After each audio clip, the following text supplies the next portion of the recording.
Endono fatto. Deebi saammoo qilleensuma irratti ilaaltuun jalqabu kan jedhe qophoftanii ilaaluun hin danda'amu. Dhoksatanii wal ilaaluun hin danda'amu. Isin immoo sirriitti ilaalaa hin taajjabdu booda. Eenyutu dafee haara? Eenyutu qarshii hin qusatu?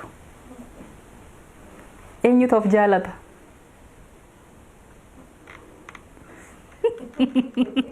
Eenyutu ariifata?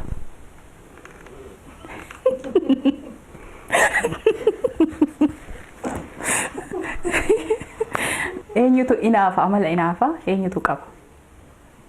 Eenyutu miira shakkii qaba? Eenyutu yeroo hundaa bilbilaa sa'uu baay'isa?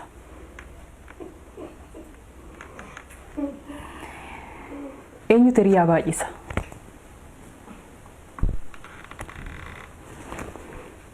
Eenyutu dafee manatti hin galu?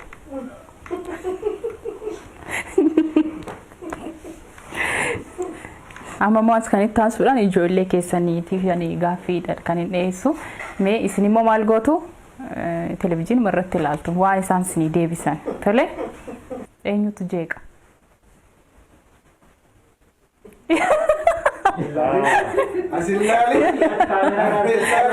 Isaanin ilaaliin tole? Eenyutu barumsa isaatti cimaadha? Eenyutu sirba jaalata? Eenyutu meeshaa mana keessaa tuttuquudhaan beekama? Eenyutu waa kalaquu jaalata? Eenyutu yeroo hundumaa maallaqa naa kenni jedhee maatii rakkisa? Harki kee mul'atu jira. Eenyutu hirriba jaalata?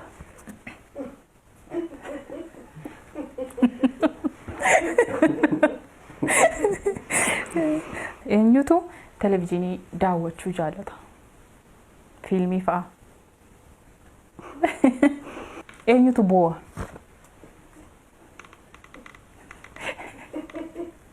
Eenyutu dafee haara immoo?